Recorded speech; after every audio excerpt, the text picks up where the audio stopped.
A Course of Love, Book 3, 40 Days and 40 Nights, Day 10, Power. Power is the ability to be cause and effect. It is the ability to harness the cause and effect power of love. It is a quality of form as well as a quality of union. Form is the ultimate expression of the power of creation. The power of creation, harnessed by form in the service of form, is the next step in the expansion of the power of creation. It is the power of the elevated self of form. See you now why the certainty of union must be combined with the confidence of the self of form. Certainty is knowing that this power exists.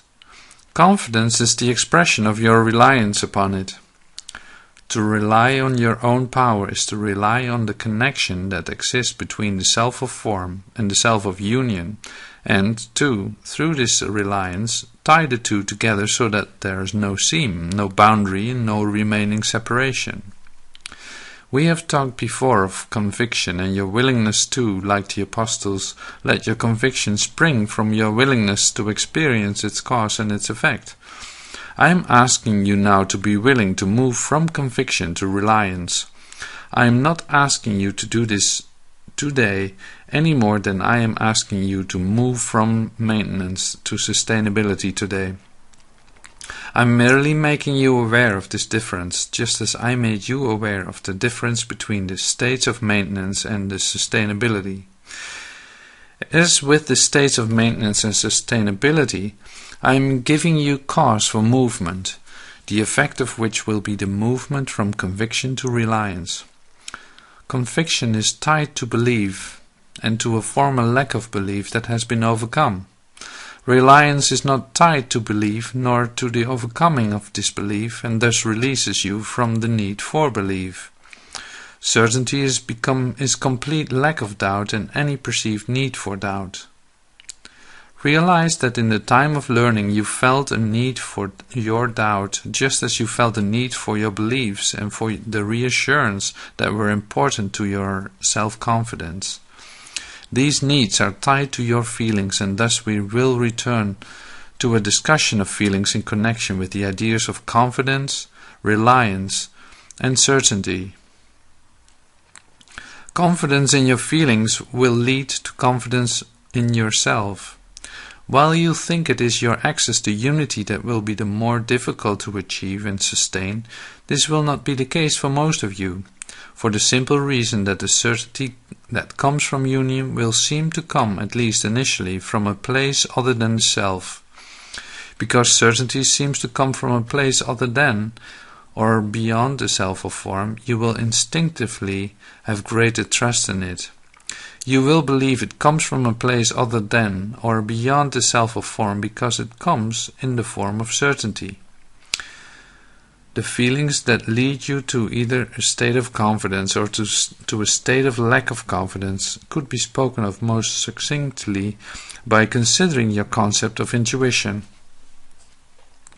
You all understand intuition, and each of you have had intuitive moments. You may have felt, for no good reason, as if you shouldn't do something you were about to do. You may have trusted the intuition and then learned that you had done what you had planned to do. An accident or some other event you would not have welcomed might have occurred. You may have never had any proof that following your intuition was the correct thing to do, but still felt as if it was.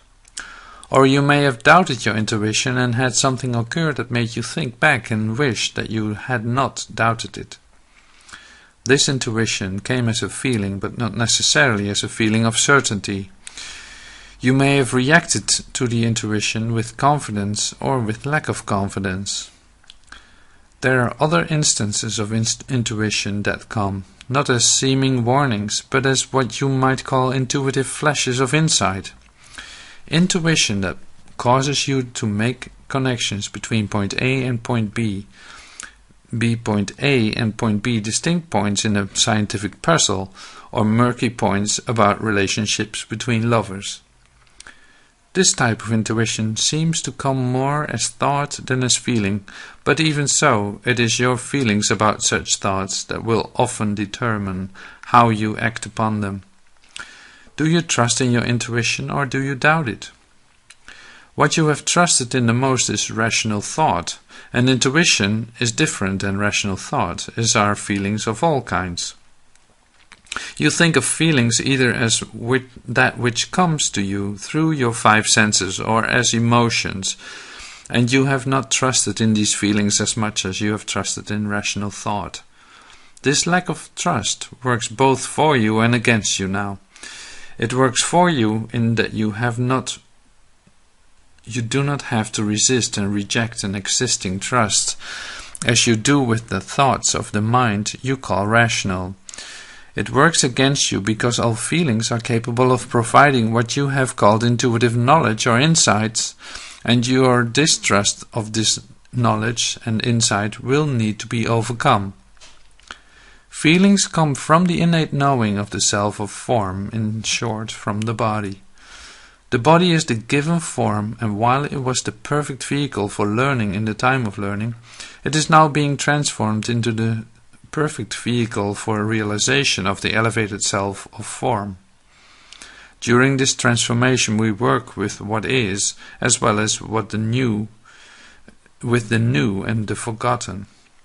This is why it has been said that the certainty that comes from access to unity may be less difficult for you to become aware of and accept than the confidence in the self of form that must accompany it. In developing the confidence of the self of form, we work with what has been in a new way, and as you all know from the time of learning, it is often more difficult to become adept in doing something in a way different than you have done it before, than to do something completely new. This is because old patterns or habits must be done away with before achievement of a new way is possible.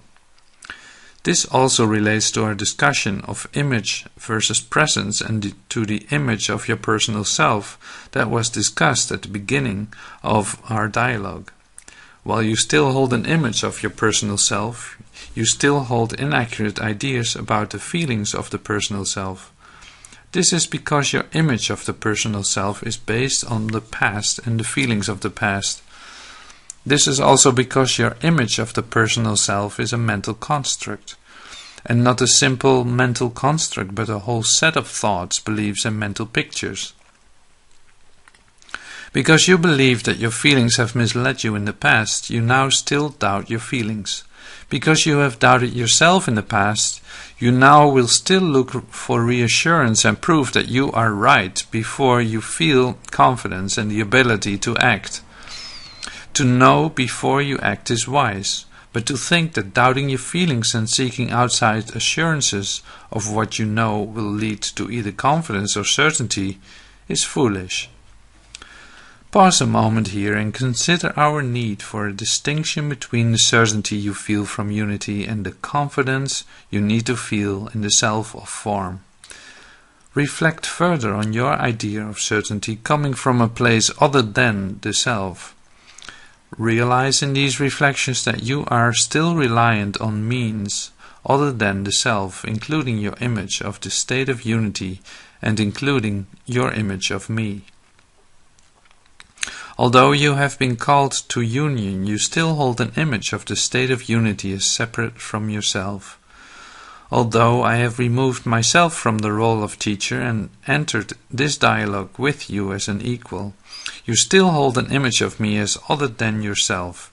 You will never fully rely upon yourself while you still hold these images. When I call you to replace conviction with reliance, I call you to replace belief in an outside source with reliance upon yourself. Part of the difficulty you find in accepting reliance on yourself is what you have learned within this course. As you learned to remove the ego and deny the personal self, you transferred your reliance to me and to the state of unity. This was purposeful. Now, however, you are asked to return to wholeness, a state in which you are not separate from me or from the state of union. You have learned the distinction between Christ consciousness and the mind Jesus. You have learned the distinction between yourself and the man or woman you are. Now you are called to forget what you have learned and to let all distinctions slip away. You are called to forget what you have learned and realize what you know.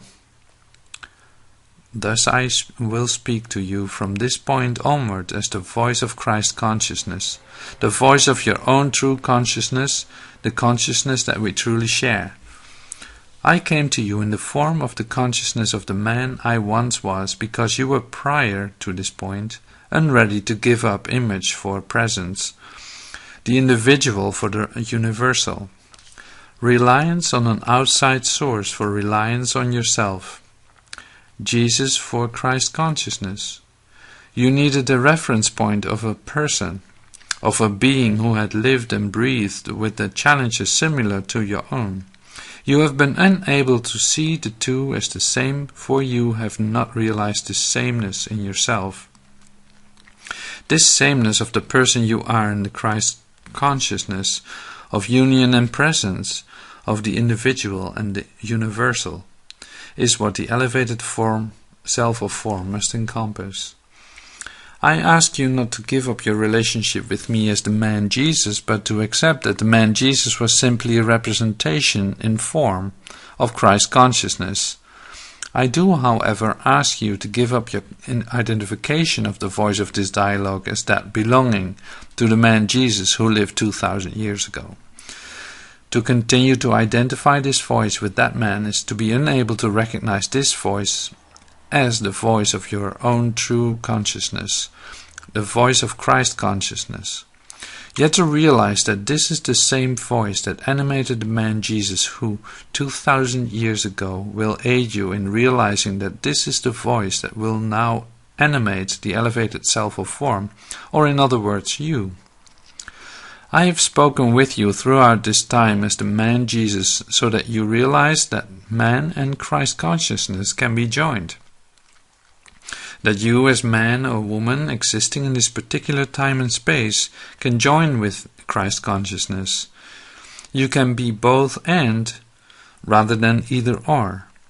And as I speak to you now as the voice of Christ consciousness, as your own true self, you will not have lost Jesus as your companion and helpmate, but will only know more fully the content of the man Jesus. As you join with Christ consciousness in this dialogue, you will realize you have not lost yourself, but will only know more fully the content of yourself. Remember that you've been told since the beginning of A Course of Love that the answers that you seek lie within, and that their source is your own true identity. You have been told since the beginning of this course that this is the time of the second coming of Christ. What we have just discussed is what both of these statements mean. This is the culmination point of these two great objectives coming together in you and in your brothers and sisters. I will still be with you to point the way, but if you can cease to think of this as the wisdom of an outside source, if you can hear it and feel it and think of it as a true dialogue, a true sharing and relationship in which an exchange is taking place, you will further progress greatly. Let us talk a moment of this exchange, for it is a key to your understanding of yourself and your power. This dialogue, as one-sided as it may seem when presented in this way, is an exchange and will only become more so as we proceed. I am not imparting wisdom that you are unaware of, but reminding you of what you have forgotten. I am not having a monologue, but we are having a dialogue in which you are a full participant. As much as what you read in these dialogues comes from your own heart and those of your brothers and sisters in Christ as it does from me, it comes in truth from our union, from the consciousness we share. This shared consciousness is the source of wisdom because it is shared in unity and relationship. Before we move on to the all-important discussion of unity and relationship, let me spend my final time with you as the man Jesus, talking more of feelings. It is highly unlikely that in your image of an ideal self you left much room for feelings of the type you currently experience. This is why we have recently spoken of anger, and of those things which you dislike. Why we have spoken, in short, of the feelings you would think would have no place within the ideal self or the elevated self of form. I asked you once before to review your ideas about the afterlife, a life in which most of you believe peacefulness reigns and the spirit is free of the body. Yet if you were to think now of a person whom you know who has died, you would not be likely to think of them much differently than they were in life, even while you are able to imagine them being peaceful and free of the constraints of the body. This is as good as an idea as I can give you of how to imagine the elevated self of form, as not much different than you are now, but peaceful and free of the constraints of the body. Let's continue with this idea a while longer, as you consider a particular person you fondly remember from life, and how you have thought of him or her since death. Do you not occasionally think that this person would be happy or sad to see you in the state you are in when you think of them? Do you not at times shake your head and think that a dead loved one was lucky not to have lived to see the current state of affairs of the world, because you know they would not have liked it? And do you not, in all honesty, think that even in whatever form or lack of form they now occupy, they do not like it, even now, even beyond the grave? And do you not, when thinking of idolized spiritual leaders, see them as world leaders as well? Leaders not only capable but bound to taking a stance against the many situations there are to dislike in the world? Do they not feel for the suffering? Do they not dislike poverty? Are they not called upon at times to take unpopular stands against popular leaders? Do not even your ideas of saints and angels include concepts of their feeling compassion and mercy, and of their acting upon those feelings by championing the cause of good over that of evil, or the powerless over the powerful? Isn't history replete with idols who have done just this? I am not calling you to be as these people are or were, or to act as these people have, but I am calling you to acknowledge that feelings are involved at every level of every being you can imagine. Consciousness is about what you are aware of, not about what you think, and you are very much aware of your feelings. If you are being called to acknowledge these feelings, what are you being called to do with them? You are being called to respond to them with acceptance and love. As a man, I took a stand for the powerless and called them to power. I am still doing so. Not because any of you are powerless, but because you do not know your power. If there is one thing associated with my life more so than any other, it was this. I was an advocate for all to know their power. Do you think that my advocacy was a social statement for the times in which I lived? Or do you not see that it is the same now as then? All the issues that those you would call spiritual leaders are called to champion or censor have their roots in timeless and universal spiritual truths. It is the timeless and universal that you are called, in unity, to respond to and with. But this response will not be generated without the feelings that precede them. When speaking of gossip, we use a simple example of a relatively harmless situation. When speaking of the many issues facing your world in this time, we are speaking of situations that would seem to be extreme and to call for extreme measures. The only extreme measure called for now is the same extreme measure that I called for during my life. It is the call to embrace your power. My dear brothers and sisters in Christ, turn your thoughts not to ideals of social activism, to causes or championing any one side over another. Turn not to your thoughts, but to your feelings, and go where they lead. And everywhere they lead you, remember one thing only. Remember to embrace your power. The power of love is the cause and effect that will change the world by returning you and all your brothers and sisters to who they are in truth. This cannot be done from without, but must be done from within. It is the transformation that is caused within that will affect the world without. The power you must come to rely upon is the power of your own self to create and express the cause and effect, that is the power of love. Although I need no awareness of the issues facing your time in order to speak to you of such things, I am aware of them. So is every other living thing, because all that lives exists in relationship. What I have often referred to as the urgency of this time has been partially because of these issues and partially because of your readiness. It is no accident that these two aspects of urgency are converging.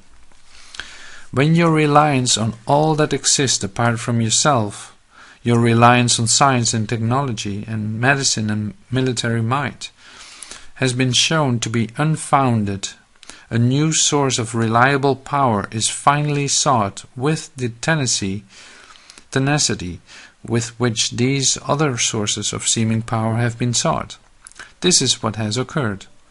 This is the time at which we stand. All of the solutions to the issues facing the world and those who live upon it have been pursued separately from one another and from God until recently. Now unity is being sought and unity is being found. But these issues, when removed from feelings, still remain issues. They remain social causes, environmental causes, political causes. The cause of all these issues is fear. The cause and effect of love is all that will replace these causes of fear with the means and end that will transform them along with you. You are means and end. It is within your power to be saviors of the world. It is from within that your power will save the world. As you can see, it is difficult for me, even now, even in this final address to you as the man Jesus, to speak of feelings without addressing the grand scheme of things. I want to comfort and reassure you in this final message. I want to tell you to be embraced by love and to let all the feelings of love flowing through you now find their expression. I desire more than anything your happiness and peace and your acceptance of the power that will cause these things to come to be. Yet I know you and what you want to hear. I know you have long waited for your feelings to be addressed in a more personal way. But please remember that none of the approaches that have been used to address your feelings in the way you might desire have worked. This will work. This is the secret of succession, your promised inheritance. This is the gift of love I came to give and give newly now to you. Blessed brother and sister, we feel the same love, the same compassion, the same tenderness for each other and the world. This is unity. This will save us. This will save the world.